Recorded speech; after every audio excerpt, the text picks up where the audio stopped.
if you are a CFO, CXO level employee or a CEO, even in case of business development executive, first step, happy networking. So I say happy learning, happy networking, keep sharing and keep shining. ये चार stage होते हैं growth of life में. ठीक है. Happy networking जो second stage है उसमें तो आप एक्सपर्ट हो. We will also discuss happy networking. But हम फर्स्ट स्टेज पहले डिस्कस कर लेते हैं.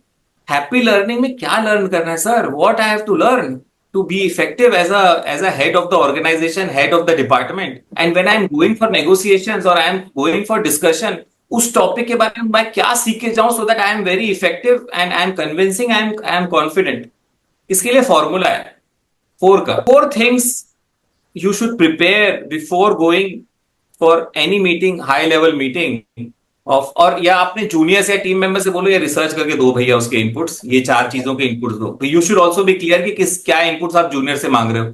एक जनरल इनपुट मांगोगे तो फिर जनरली मिलेगा, वो पैराग्राफ या कॉपी पेस्ट करके कोई स्टोरी आपको दे देगा. इस पॉइंट के बारे में क्या लॉ है? आप असम जा रहे हो, आप बोलोगे असम में state act with respect to energy sector क्या है.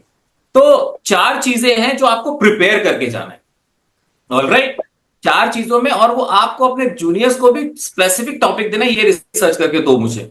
ठीक है. और वो लेके आप जाओगे, you can lead a company with confidence. In fact आप जब इंटरव्यू में भी जा रहे हो तो आप उसका जो चैलेंज है उस चैलेंज में चार चीजें रिसर्च करके जाओगे तो सीएक्सओ लेवल पे आपकी अपॉइंटमेंट के चांसेस इंप्रूव हो जाएंगे. आपका आपका प्रमोशन या जो भी है वो इंप्रूव हो जाएगा. You will get better result for your company also.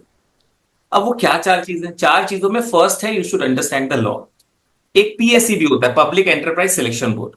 Public enterprise selection board का काम होता है जितने भी डायरेक्टर्स और सीएमडी सीपीएसयू के अपॉइंट होते हैं उनकी एडवर्टाइजमेंट वो निकालता है एंड उसके लिए इंटरव्यू कंडक्ट कराता है. You all are also eligible. कोई प्राइवेट एंटिटीज जिसमें प्राइवेट कंपनी ने भी अगर कंपनी में काम करा है वो भी एलिजिबल. उसमें टाइम फ्रेम है कि भैया 15 साल आपकी नौकरी होनी चाहिए पावर सेक्टर में, इस तरह का टाइम फ्रेम है. अब वहां पे इंजीनियरिंग के और मैनेजमेंट के ज्यादा क्वेश्चंस नहीं होते हैं, एक दो होते हैं बस, सिर्फ ज्यादा नहीं होते. क्योंकि वो एक्सपेक्ट करते हैं कि आपने पूरी इंजीनियरिंग, आपको पता है बैलेंस ऑफ प्लांट क्या है, कैसे लगना है, कॉपी पेस्ट है सोलर. और वो मैनेजमेंट आपको पता है, आपने 10-15 साल मैनेजमेंट करा है. वो मेनली जो क्वेश्चंस पूछते हैं लॉ, पॉलिसी एंड स्टैंडर्ड से पूछते हैं कि what is the regulatory system. तो सबसे पहले लॉ में रिसर्च करने की उस पॉइंट का लॉ क्या है. लॉ का डेफिनेशन आज के बाद बिल्कुल क्लियर होना चाहिए. लॉ का law is nothing but 5 things. One is constitution, कि क्या पोजीशन है कॉन्स्टिट्यूशन में. सेकेंड इज एक्ट, कौन से एक्ट एप्लीकेबल है, जैसे कि electricity act 2003, energy conservation act central level पे. स्टेट लेवल पे इलेक्ट्रिसिटी, जैसे Madhya Pradesh electricity reforms act, फिर Madhya Pradesh electricity duty act हो गया.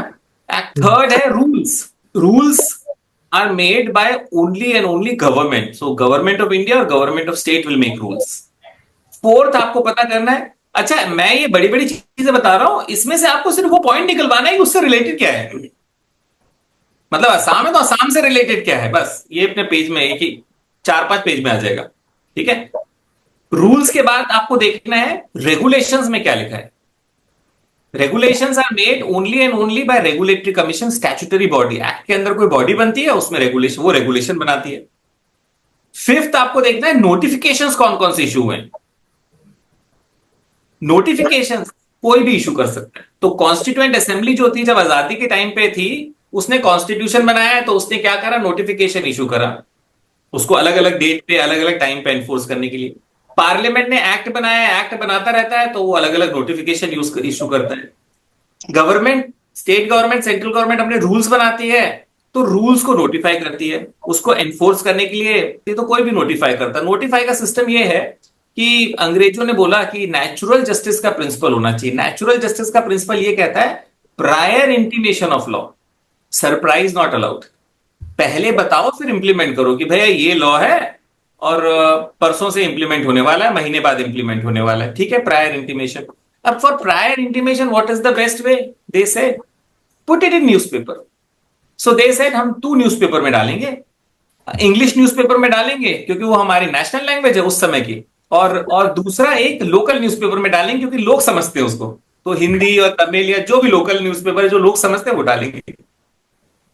लेकिन न्यूज़पेपर वाले स्टार्टेड फाइटिंग.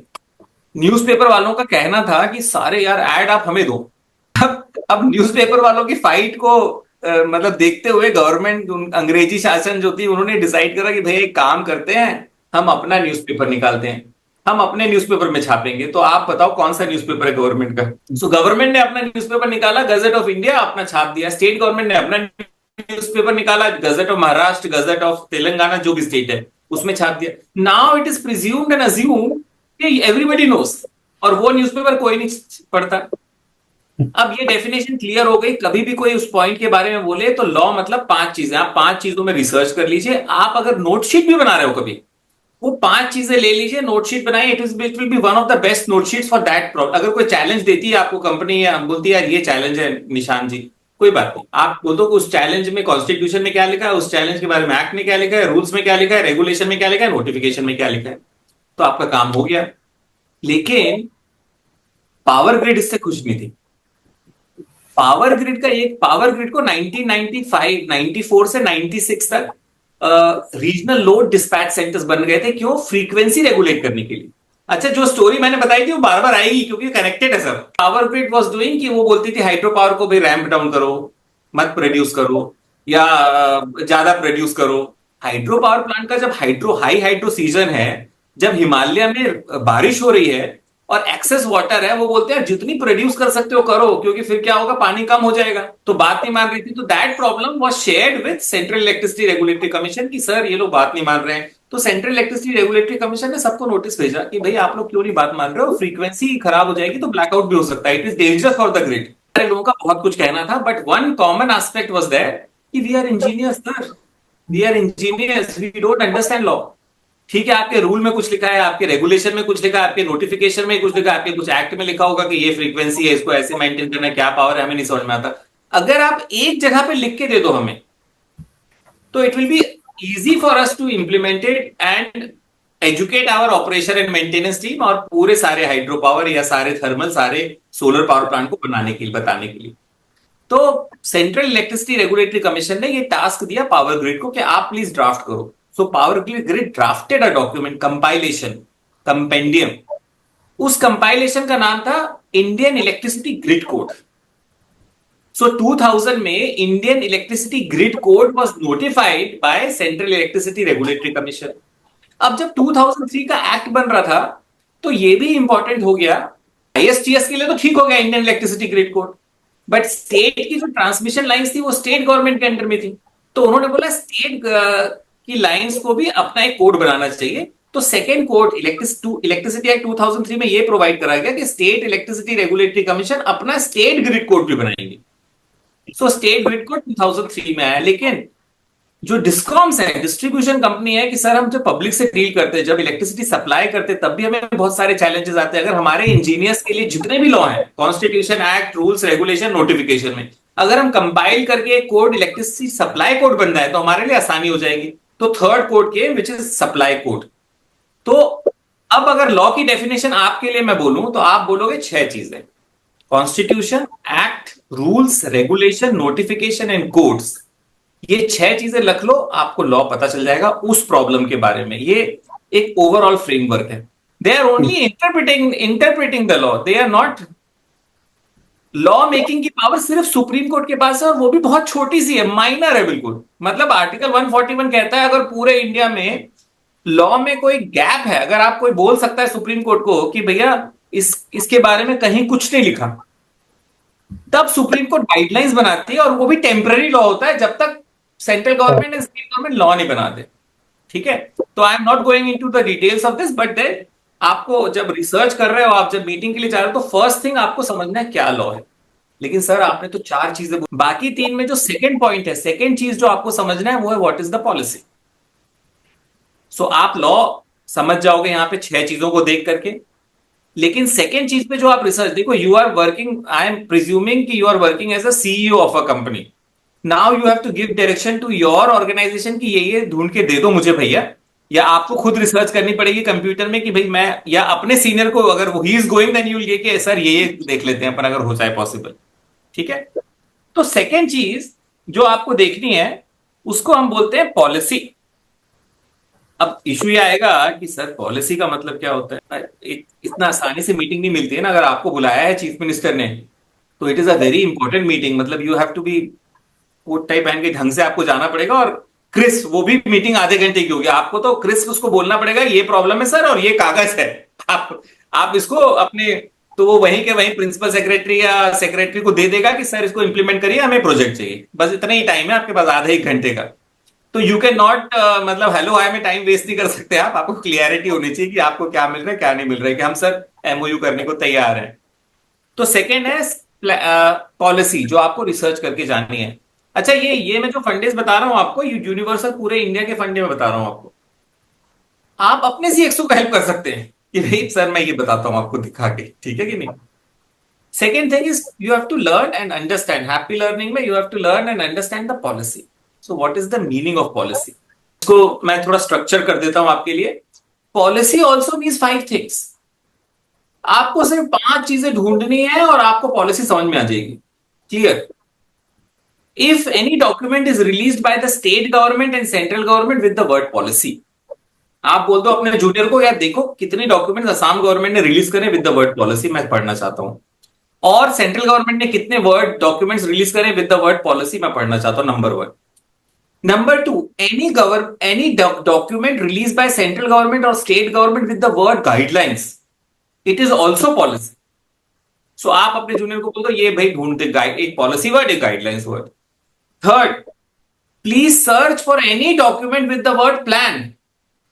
प्लान का ना ऑल्टरनेटिव नाम भी होता है, जैसे प्रोग्राम, रोड मैप, मिशन, ये एक ही चीज है, ऑल्टरनेटिव वर्ड्स है। तो मतलब प्लान वर्ड से अगर कोई भी डॉक्यूमेंट रिलीज कर रहा है central government state government, it is also policy. तो थर्ड रिसर्च आपने यही करा दी।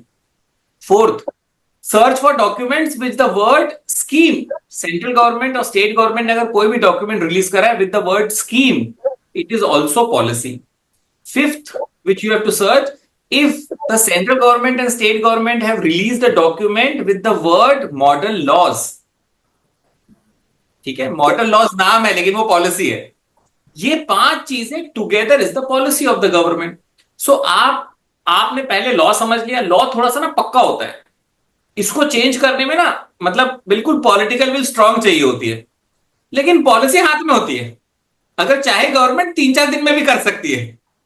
इसमें क्या होता है, आपको लेजिस्लेटिव प्रोसेस स्टार्ट करना पड़ता है, सबको बताना पड़ता है, फिर वो हर हर रेगुलेशन का अलग सिस्टम है, लेजिस्लेटिव प्रोसेस, अगर पार्लियामेंट स्टेट में जाएगा तो अलग प्रोसेस है।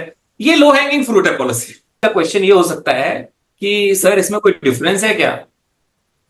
तो आंसर है डिफरेंस। जब गवर्नमेंट पॉलिसी निकालती है तब वो वाई एंड व्हाट बताती है, जैसे निशान जी ने बोला why and what. Why somebody wants to do, overarching philosophy क्या है भाई, गोल क्या है गवर्नमेंट का, ठीक है। सेकेंड, जब गाइडलाइंस इशू करती है तो it is a standard operating procedure, कैसे करना है, क्या प्रोसीजर है, क्या मेथोडोलॉजी है, क्यों, कैसे हम आगे बढ़ेंगे। थर्ड, जब गवर्नमेंट वर्ड प्लान यूज करती है तब वो हु, वेयर एंड व्हेन बताती है। Who will do it, when it will be done, where it will be done. Who का मतलब ये है कि कलेक्टर करेगा, चीफ मिनिस्टर करेगा, प्राइम मिनिस्टर करेगा, क्या ये डिपार्टमेंट करेगा। वेयर मतलब it is a national plan, it is a regional plan, it is a state plan, it is a district plan, it is a pilot project है, 1 year का project है, 5 साल का प्रोजेक्ट है, फाइनेंशियल ईयर का project है, 2 साल का प्रोजेक्ट है, टाइम ड्यूरेशन, ये सब आपको मिलेगा प्लान में। फोर्थ, स्कीम, अगर कोई भी बोले मुझे फंडिंग चाहिए, पैसे, तो वो स्कीम में मिलते हैं कि भैया वायबिलिटी का फंडिंग इतनी कर दी, इतना डिस्काउंट दे दिया, इतनी सब्सिडी दे दी, वो स्कीम में आएगा। और फिफ्थ है मॉडल लॉस। मॉडल लॉज इसलिए बनते हैं कि इंडिया में कुछ पावर स्टेट गवर्नमेंट के पास है। अब आप सेंट्रल गवर्नमेंट को अगर पुश करोगे, सेंट्रल गवर्नमेंट बोलेगी मेरे पास तो पावर है नहीं, तो वो क्या करेगी, मॉडल लॉज, मॉडल्स, रेगुलेशन बना के डाल लग देगी जिससे कि पूरे इंडिया में थोड़ी यूनिफॉर्मिटी रहे। जैसे for example forum of regulators, आपको अगर मॉडल रेगुलेशंस देखने हैं जो पूरे स्टेट इलेक्ट्रिसिटी रेगुलेटरी कमीशन के पास है, तो फोरम ऑफ रेगुलेटर की वेबसाइट पे चलो जाओ तो उसमें model tariff regulation, model transmission regulation, model, सारे मॉडल्स मिल जाएंगे। उस मॉडल को देखकर स्टेट इलेक्ट्रिसिटी रेगुलेटरी कमीशन अपने रेगुलेशंस बनाती है। अगर आपको मॉडल एक्ट देखने हैं जो स्टेट को पास करने चाहिए, वो नीति आयोग में वेबसाइट में चले जाइए, वहां पे मॉडल एक्ट्स मिल जाएंगे आपको जो स्टेट गवर्नमेंट को implement, पर जब तक स्टेट गवर्नमेंट या स्टेट इलेक्ट्रिसिटी रेगुलेटरी कमीशन नहीं इंप्लीमेंट करती वो एप्लीकेबल नहीं है, वो पॉलिसी है। It has persuasive value. आप जाके बोल सकते हो सर ये मॉडल है आपने बनाया नहीं है, बना दो, जो आपके काम का आप बताओ उनको भैया। ठीक है। तो आज के बाद आपको ये क्लियर है, लॉ भी क्लियर है, पॉलिसी भी क्लियर है, पर सर आपने तो चार चीजें बोली थी कि मुझे हैप्पी लर्निंग में चार चीजें करनी है, तो तीसरी चीज क्या है? तीसरी चीज है स्टैंडर्ड्स। भाई ऐसा है, यूएसए और यूरोप को ना पूरे वर्ल्ड में उनका मार्केट सैचुरेटेड हो गया था। फैक्ट्रीज उन्होंने बड़ी बड़ी लगा ली थी। ठीक है। और अपने कंट्री में फुल उसने फुल कर लिया, मतलब इसके बाद डिमांड नहीं किया। उन्होंने शू मेकिंग की फैक्ट्री नाइकी की और शू मेकिंग की फैक्ट्री लगाई। अब अमेरिका सैचुरेटेड मार्केट हो गया। अब उनको बेचना था east Asia, south east Asia, Africa, और भी बहुत सारी चीजें, इंटरनेशनल ट्रेड करना था। लेकिन जो पैर के साइज है इंडिया के वो डिफरेंट है, और यूएसए के पैर के साइज डिफरेंट है। अफ्रीका के पैर के साइज डिपेंड्स, चाइना के जो लोग हैं उनके पैर के साइज डिफरेंट और छोटे हैं। ठीक है। अब वो जो शूज बेच रहे हैं वो कौन से बेच रहे हैं? वो अमेरिकन स्टैंडर्ड्स। नाप क्या है? अगर आप 5 नंबर का शूज लोगे, 6 नंबर का शूज लोगे ना, तो वो यहां पे 4 नंबर में आएगा। अगर 5 नंबर का शूज यूएसए के बंदा पहन रहा है तो यहां पे 4 नंबर वाले को आएगा वो। और आप जापान में जाओगे तो 3 नंबर वाले को आएगा। एक काम करते हैं, अगर इंटरनेशनल ट्रेड को बढ़ाना है तो हर चीज का हमें स्टैंडर्डाइजेशन करना पड़ेगा। तो इस तरह से स्टैंडर्ड्स ओरिजिनेट हो गए। अब वो स्टैंडर्ड्स की कहानी से, सर हम तो पावर सेक्टर के हैं, हमें कौन से स्टैंडर्ड दे? वैसे स्टैंडर्ड में मैं आपको एग्जैक्ट नहीं बता सकता, मैं सिर्फ आपको ये बता सकता हूं कि 5 इंस्टीट्यूशन है जिनके आपको स्टैंडर्ड्स देखने। तो आप क्या करोगे, उन 5 इंस्टीट्यूशंस की वेबसाइट पे जाओगे और बोलोगे इसके क्या स्टैंडर्ड्स हैं। फर्स्ट इंस्टीट्यूट जिसका स्टैंडर्ड आपको देखना है वो central electricity authority, CEA. CEA is a standard making body. So safety के, आप सोलर प्लांट लगा रहे हो, इलेक्ट्रिकल इंस्पेक्टर आ गया सेफ्टी का, तो आप बोलोगे क्या करना है? कोई नहीं सर, जो 11 स्टैंडर्ड्स हैं उसको चेक करो सेफ्टी के। मतलब फटाफट ये इलेक्ट्रिकल इंस्पेक्टर आने वाला है अगले महीने, एक सब चेक कर लो कि वो कंप्लायंट है कि नहीं है, कि भाई हमारे कंप्लायंट है तो गुड फॉर एवरीवन। फिर बोलो, बता दो उसको कॉन्फिडेंटली, चलो भाई नहीं कंप्लायंट है तो कर लो ठीक। ठीक है। तो नंबर 1 इलेक्ट्रिसिटी एक्ट में ये। Second is BIS. बीआईएस का फुल फॉर्म है bureau of Indian standards. So for example, अब सोलर पैनल्स आ रहे हैं पूरे वर्ल्ड से। ओके। हम कुछ लेके दे रहे हैं, वो कुछ बना के भेज रहे हैं। वो अपने हिसाब से बेस्ट बना रहे हैं, हम बोल रहे हैं हमारे हिसाब से तो है ही नहीं, हमने तो कुछ और चाहिए था। अब वो कॉमन लाइन क्या है? तो गवर्नमेंट ऑफ इंडिया ने एक एक्ट बनाया है, bureau of Indian standards act 1987। उसमें एक इंस्टीट्यूशन बनाया, ब्यूरो ऑफ इंडियन स्टैंडर्ड्स। तो कोई भी चीज इंडिया में अगर आपको ट्रेड करनी है तो आप क्या करते हो? बीआईएस का स्टैंडर्ड, कि भाई सोलर पैनल में क्या क्या रिक्वायरमेंट, बायफेशियल और एक्स्ट्रा एक्स वाई जेड जितने भी कंपोनेंट्स होते हैं वो डाल देते हो। अब आपकी अंडरस्टैंडिंग और मलेशियन कंपनी, चाइनीज कंपनी और यूके कंपनी की अंडरस्टैंडिंग कॉमन होगी। जैसे ही आपने बोला मेरे को बीआईएस स्टैंडर्ड का चाहिए, अब आपकी अंडरस्टैंडिंग बराबर हो गई। अदरवाइज आपकी understanding different. Solar panels BIS से मिलते हैं और सारे पार्ट्स के बीआईएस स्टैंडर्ड्स हैं, जितने भी आपके सोलर, विंड, हाइड्रो, थर्मल, जिसके भी आप नाम ले लो सबके बीआईएस स्टैंडर्ड्स अवेलेबल। थर्ड आपको देखना है ब्यूरो ऑफ एनर्जी एफिशिएंसी के standards, BEE, as a power sector professional. अब बीईई जब जब सेंट्रल इलेक्ट्रिसिटी अथॉरिटी है, तो बीईई की क्या जरूरत है? एनर्जी कंजर्वेशन एक्ट में थर्ड स्टैंडर्ड मेकिंग बॉडी बना दी, जरूरत है और डिफरेंस भी है। जो सेंट्रल इलेक्ट्रिसिटी अथॉरिटी है वो पावर सेक्टर की टॉप लाइन इंप्रूव करती है, जो ब्यूरो ऑफ एनर्जी एफिशिएंसी वो पावर सेक्टर की बॉटम लाइन इंप्रूव करती है। आप इसको देखो, अगर आपके घर में आपको आपको अमीर बनना है या घर में आपको ज्यादा पैसे बचाने हैं, आप डिसाइड करते हैं एज अ फैमिली, तो आप दो रास्ते हैं। या तो आपका इनकम बढ़े, आपका प्रमोशन हो जाएगा तो आपकी इनकम बढ़ जाएगी, तो आपकी घर की यू विल बिकम रिच। और दूसरा दूसरा भी वो, इसको हम बोलते हैं टॉप लाइन इंप्रूव करना। या आप जॉब शिफ्ट कर रहे हो तो 30% रेस मिल गया तो आपकी टॉप लाइन इंप्रूव हो गई। दूसरा रास्ता ये है बॉटम लाइन इंप्रूव करने का, कि भाई आपने जो भी घर में एक्सपेंसेस है उसको कम कर लिए, आप वही काम कम पैसे में कर रहे हो। ठीक है। तब भी आपकी प्रॉफिटेबिलिटी बढ़ गई। एक फैक्ट्री की प्रॉफिटेबिलिटी बढ़ाने के दो रास्ते हैं। एक फैक्ट्री का प्रॉफिटेबिलिटी बनाने का रास्ता है कि आप सेल्स मार्केटिंग करके ज्यादा प्रोडक्ट्स बेचो तो प्रॉफिटेबिलिटी बढ़ गई, इसको बोलते हैं टॉप लाइन इंप्रूव करना। और दूसरा रास्ता है कि when you are manufacturing so manufacturing की जो कॉस्ट है आपने कम कर दी, बाकी सब सेम है, तो भी प्रॉफिटेबिलिटी आपकी बढ़ गई। ब्यूरो ऑफ एनर्जी एफिशिएंसी कैसे वर्क करता है, आप पूरे पावर सेक्टर को एक कंपनी समझ लो इंडिया की। तो टॉप लाइन इंप्रूव करेगा सीईए सेंट्रल इलेक्ट्रिसिटी अथॉरिटी, और बॉटम लाइन इंप्रूव करेगा bureau of energy efficiency through conservation method. Star rating होती है ना आपके एसी में, जो स्टार रेटिंग लगी होती है कि भैया आप 5 स्टार का लेना है, 4 स्टार का लेना है, वो भी ब्यूरो ऑफ एनर्जी एफिशिएंसी। इसके अलावा दो और हैं, उसमें ज्यादा डिटेल्स में नहीं जाऊंगा, सिर्फ नाम बता दूंगा क्योंकि आप लोग एनर्जी सेक्टर में तो आपको पता होना चाहिए। ऑटोमेटिव इंडस्ट्री स्टैंडर्ड्स, और पांचवा है automotive research association of India. So electric vehicles and it's component, इसके स्टैंडर्ड्स बनाते। तो ये 5 स्टैंडर्ड्स अगर आप देख लोगे, आपको पूरा आइडिया हो जाएगा पावर सेक्टर का। जैसे इसलिए मैंने ये ऑटोमेटिव इंडस्ट्री स्टैंडर्ड्स की बात करी, क्योंकि as a person who is working in power sector आपको ई मोबिलिटी से भी पाला पड़ेगा, और चार्जिंग स्टेशन से भी इश्यूज आपको आने लगेंगे किसी ना किसी तरह से, ठीक है ना।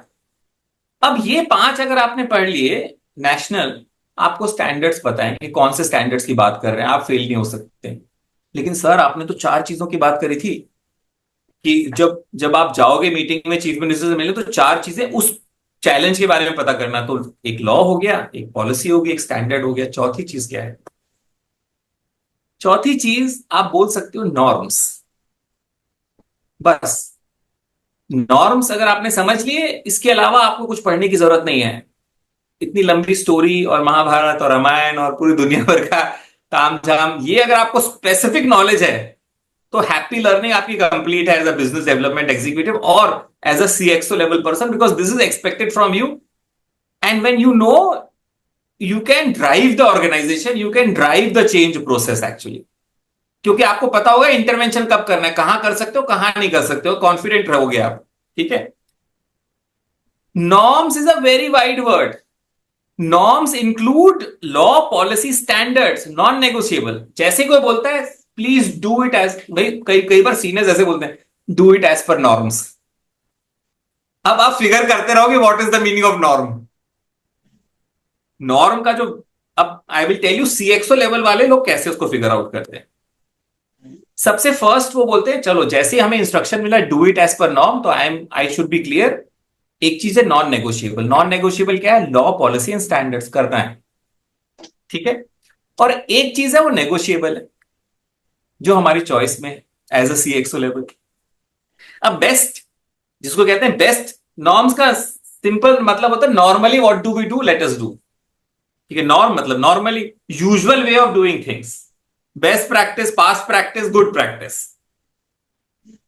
तो सीएक्सओ लेवल जनरली क्या करता है, जो सीनियर बंदा होता है ना, जिसने 10 साल 20 साल काम करा है, उसको बुला लेता है, बोलता है सर आपका, अब अगर आप जूनियर हो तो आप सीनियर से बोलते हो कि सर इसमें क्या करें, एज पर नॉर्म्स है कि क्या है सर पास्ट प्रैक्टिस। तो वो क्योंकि 20-30 साल काम किया तो वो बता देता है सर ऐसे कर लेते हैं अपन, तो आप ऐसा कर लेते। तो सीनियर से पूछने से बेनिफिट ये होता है क्योंकि वही डिसीजन मेकर है और वही आपको नॉर्म बता रहा है, तो आपको ज्यादा कंफ्यूजन नहीं, रिस्पॉन्सिबिलिटी भी उसकी हो गई, ठीक है। अब दूसरा है सीनियर को नहीं पता तो आप क्या करते हो, you are, let us assume you are the senior, आपको पता है तो आप बता दोगे ऐसा कर लो। नहीं, आपको नहीं पता तो आप क्या करोगे, आप जाओगे रिटायर एडवाइजर के पास। एडवाइजर जनरली अपॉइंट, जैसे कोई ऐसी टेक्निकल सब्जेक्ट है जहां समझ नहीं है आपको, तो आप एडवाइजर अपॉइंट करते हो। एडवाइजर कौन होता है? रिटायर्ड पर्सन को आप एडवाइजर बनाते हो। सेकेंड, अगर एडवाइजर आपको नहीं बता पाता है तो आप जाते हो कंसल्टेंट के पास। कंसल्टेंट का काम सिंपल होता है, कंपेरेटिव। सो आप जब कंसल्टेंट अपॉइंट करते हो, वो सिर्फ कुछ नहीं करता है, वो बोलता है सर आप असम में कर रहे हो, मिजोरम का ये प्रैक्टिस है, बिहार का ये प्रैक्टिस है, उड़ीसा का ये प्रैक्टिस है, इसका ये प्रैक्टिस है, इन चारों में से ये बेस्ट प्रैक्टिस है। ये कंसल्टेंट का काम होता है, कंपेरेटिव। अब अभी भी आप ये क्लियर रहो, सीनियर मैंने बता दिया क्या मतलब है सीनियर का, जो आपसे 10, जिसके पास एक्सपीरियंस है। जैसे मैंने बोला एडवाइजर वर्ड, एडवाइजर कुछ नहीं है, रिटायर्ड पर्सन को एडवाइजर बनाया जाता है। मान लीजिए 60 से लेकर 70 की एज में बंदा एडवाइजर रहता है। थर्ड मैंने बोला कंसल्टेंट। कंसल्टेंट का क्या है, बिग फोर सुनते हो ना कंसल्टेंट, उनका काम है कंपेरेटिव। आपको 4 बेस्ट प्रैक्टिस मिनिमम, और जब भी आप बेस्ट प्रैक्टिस मांगो 3 की मांगो, वो 3 के टायरे बता देगा या 3 का कुछ बता देगा, तो आपको पता रहेगा कि ये करना है। उसके बाद है एक्सपर्ट। उससे भी काम नहीं होता तो आप एक्सपर्ट पे ज्यादा, आप बोलते हो कि राज सिंह निरंजन जी आपने बुक लिखी है, लीगल मैटर है, तो मैं आपसे ओपिनियन लेना चाहता हूं, ये एक्सपर्ट ओपिनियन है, मतलब एक चीज में लॉ में बंदा वो उसने 20 साल सिर्फ लॉ ही करा है, एनर्जी लॉ, और वो भी लॉ मतलब एनर्जी लॉ, एनर्जी लॉज में भी इलेक्ट्रिसिटी एक्ट। तो इलेक्ट्रिसिटी एक्ट का कोई मतलब है, तो आपने बोला कि यार ये बंदा है, इससे लेना है ओपिनियन, वो होता है आपका एक्सपर्ट। इसके बाद अब ये इसको बोलते हैं हम एक्सपीरियंस एंड विजडम से काम करना, ये भी नॉर्म है। पर क्वेश्चन ये आता है कि you have to decide as a CEO CXO. हो भी सकता है कि आप सीनियर से, एडवाइजर से, कंसल्टेंट से, एक्सपर्ट से सेटिस्फाइड नहीं हो, या उनके पास करेक्ट आंसर नहीं है। भाई उस लेवल पे जाके बंदा फ्रैंक रहता है कि यार इसका नहीं पता क्या है ये, this is happening for first time, मतलब आई डोंट अंडरस्टैंड। तो क्या करेगा सीनियर? सेकेंड स्टेज में ग्रुप डिस्कशन। अगर इनके पास सॉल्यूशन नहीं है तो आप ग्रुप डिस्कशन करते हो। ग्रुप डिस्कशन किस तरह से करते हो? Committee, conference, workshop, seminar. आप बोलते हो सर ऐसा है, इसके लिए एक सेमिनार ऑर्गेनाइज कर लेते हैं क्योंकि इंडस्ट्री वाइड प्रॉब्लम है। सर इसके लिए कॉन्फ्रेंस ऑर्गेनाइज कर देते हैं, इंडस्ट्री वाइड प्रॉब्लम है। सर इसके लिए वर्कशॉप ऑर्गेनाइज कर देते हैं, इंडस्ट्री वाइड। इसको बोलते हैं कलेक्टिव विजडम। एक होता है आप नॉर्म कैसे आइडेंटिफाई करो, इंडिविजुअल विजडम। फिर आप क्या कर रहे हो? Collective wisdom. यहां से इंडिविजुअल विजडम से रास्ता नहीं मिल रहा, आप कलेक्टिव विजडम पे जा रहे हो। आपने आपने देखा है बहुत सारी ऑर्गेनाइजेशन कॉन्फ्रेंस को फंड करती है। क्यों फंड करती है? या तो एडवोकेसी का इशू होता है, टू एजुकेट द गवर्नमेंट, या तो बेस्ट प्रैक्टिस नॉर्म का इशू होता है कि भाई करना क्या है इसमें। लेकिन क्वेश्चन ये है कि सर नॉर्म्स कहीं, लॉ पॉलिसी स्टैंडर्ड्स भी नॉर्म्स है लेकिन नॉन नेगोशिएबल है। नेगोशिएबल में हमने देख लिया इंडिविजुअल विजडम, कलेक्टिव विजडम। क्या कहीं लिखे नहीं है? कोई डॉक्यूमेंटेशन नहीं है? नहीं, डॉक्यूमेंटेशन है इसका। डॉक्यूमेंटेशन कैसे होता है? कुछ चीजें जो कमेटी के आउटकम्स हैं या सीनियर के विजडम के आउटकम है, वो मैनुअल्स बना देते हैं। सो मैनुअल्स, सेफ्टी मैनुअल होता है, ऑपरेशन एंड मेंटेनेंस मैनुअल होता है, कमीशनिंग मैनुअल होता है, ओईएम्स, जो ओईएम्स है अपने भी मैनुअल्स बना देते हैं, दैट इज नॉर्म्स। फिर उसके बाद कमेंट्री होती है जिसको हम बोलते हैं हैंडबुक्स। तो ट्रांसफॉर्मर का हैंडबुक है, ब्रेकर्स का हैंडबुक है, पावर सिस्टम का हैंडबुक है। अब अगर कोई आपको नॉर्म्स के बारे में बोले तो आपको क्लियर रहना है, तीन चीजें नॉन नेगोशिएबल है नॉर्म्स। फर्स्ट, इंडिविजुअल विजडम, कहां से लेना ये भी बता दिया मैंने। फिर कलेक्टिव विजडम, कहां से लेना ये भी बता दिया मैंने। और फिर रिटन विजडम। जो रिटन विजडम है वो है मैनुअल्स में और हैंडबुक्स में। बस ये हो गया आपका खत्म हैप्पी लर्निंग का चैप्टर। अब किसी भी आप पॉइंट पे कहीं भी आप जाओगे, you should be very confident. और कॉन्फिडेंस आप में इतना होना चाहिए एज अ सीएक्सओ लेवल, आप चाहे इंटरव्यू दे रहे हो वहां पे बोर्ड बोर्ड के पास हो तो आपको क्लियर होना चाहिए सर ऐसा है, एक्ट में ये लॉ ये कहता है, पॉलिसी ये कहती है, स्टैंडर्ड ये कहते हैं, एंड फिर उसके बाद नॉर्म्स। इनको जनरली आप नॉर्म्स बोल दो कि नॉर्म्स ये कहते हैं, बाकी नॉर्म्स में तो ये सब